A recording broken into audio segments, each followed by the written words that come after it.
O sige na, dali. Kunin mo na to. Ito yung bag. Lagay mo dito. Dali na, baka makita pa ni nanay. Alam mo naman yun, lagi may nasasabi. Salamat, ate, Alam ko namang hindi mo to obligasyon, pero tinutulungan mo pa rin ako. Walang anuman. Sino pa ba magtutulungan? Kundi tayo lang. Hindi ka naman pwede lumapit sa ibang tao at baka may marinig ka pa. Sobrang nahihiya ako, ate. Palagi na akong lumalapit sa tuwing may kailangan lang ako, pero wala akong maitulong sa'yo. Siya nga pala. Gamitin mo na to. May extra pa naman ako. At least may mahugutan ka kung sakali kailangan mo ng pambili ng gamot o kung ano man yung kailangan ng mga anak mo. Thank you, ate, Kailangan na kailangan ko talaga. Hiyaan mo, babawi rin ako. Ito naman, wala yun. Sige na. Baka mabuta pa tayo ni nanay. Sige na. Papagalitan ako nun. Salamat. Mag-ingat ka,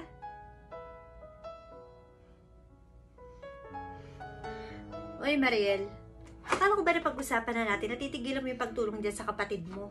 Kaya hindi natututo Kaya asa ng asa. Paano yan matututo? Bigay ka ng bigay. Konting lapit sa'yo, konting kibot, bigay ka. Nay, wala naman hong ibang mahihingian ng tulong yung kapatid ko, kundi ako lang. Hindi naman ho kayo malapitan. Ay, Mariel.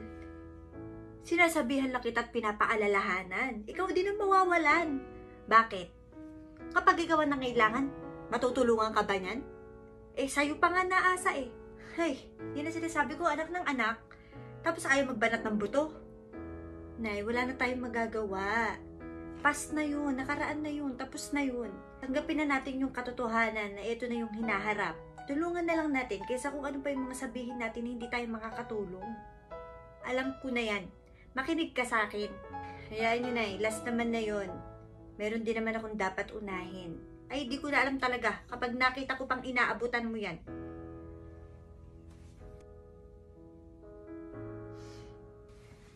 Ate Margie, nabalitahan ho namin yung nangyari sa bahay nyo.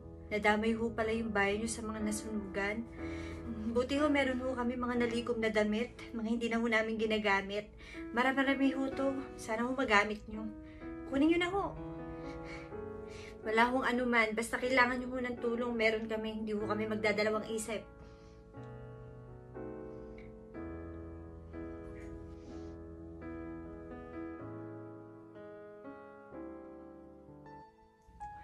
Uy! Ate siya, happy birthday Anong handa mo? Naku, wala. Di ako maghahanda. Di ka maghahanda? Naku, magpapasokan na kasi yung mga bata Mahirap magagastos. Di bali na, lilipas din yun. Ay, naku, huwag ka na malungkot. Sige, nasagot ko na. Uy, Mariel, totoo ba? Send mo sa akin yung bank mo. Ako na magta-transfer. Okay?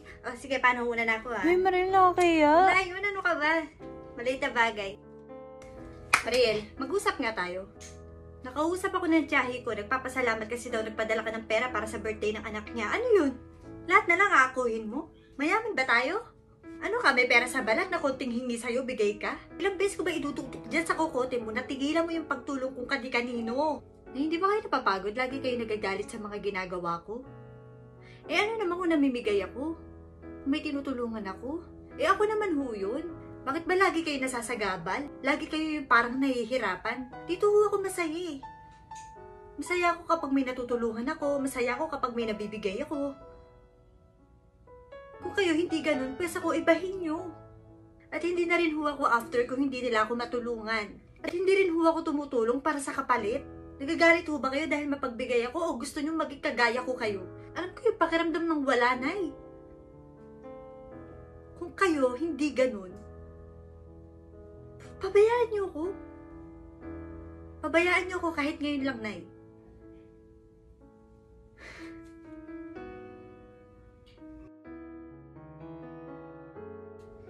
Sige, lagay niyo lahat dun, Mare, alam mo na ba?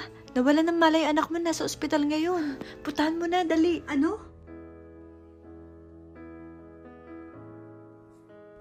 Dok? Kamusta ho? Kayo ho ba yung nanay ng pasyente? Kailangan ho natin ng kidney transplant para sa anak ninyo. Medyo aabutin po kayo dito talaga ng 600,000. At kung makakapag-down po kayo agad, ay pwede na natin simulan yung procedure. Makalaking pera ho niyan. Saan ho ako kukuha niyan? Wag ho kayo mawala ng pag-asa. Kung magagawan ho natin agad ito ng paraan, malaki ho yung chance na mailigtas ho natin ang iyong anak.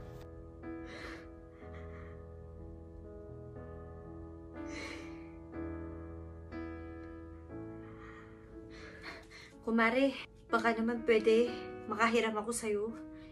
Ibabalik ko din. Para sana to sa bayarin ko sa ospital ng anak ko. Mars, pasensya ka na ha. Hindi talaga kita matutulungan. Marami rin kasi akong bayarin eh. Naiintindihan ko. Naku Mars, pasensya na talaga ha. Okay lang.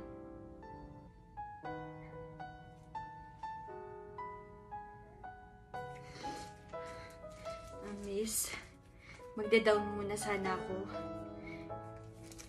Ito lang muna yung kinaya ko sa ngayon. Para sana mabawas-bawasan muna yung bill namin. Ay, ma'am, bayad na ho yung bill ng anak nyo. Huwag ho kayong mag-alala, wala na ho kayong dapat bayaran. Bali, eto na lang po yung receipt. Bayad na? Teka, paano ho? Tignan niyo ho muna baka ho nagkakamali kayo.